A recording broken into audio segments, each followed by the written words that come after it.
खुलुमबाय। जुदि नोंथांमोना आंनि चेनेलाव गोदानब्ला चेनेलखौ साबस्क्राइब खालामदो, लोगोसेनो खाथियाव थानाय बेल आइकनखौबो प्रेस खालामदो। दिनैनि सायरिखौ दैथायहरदों प्रान्जल बसुमतारी, डिस्ट्रिक्ट बाक्सा, भिलेज पमुवा फोथार।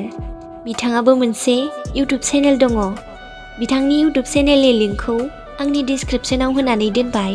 नोंथांमोना बयबो थांनानै साबस्क्राइब खालामदो आरो बिथांखौ सापर्ट खालामलायदो।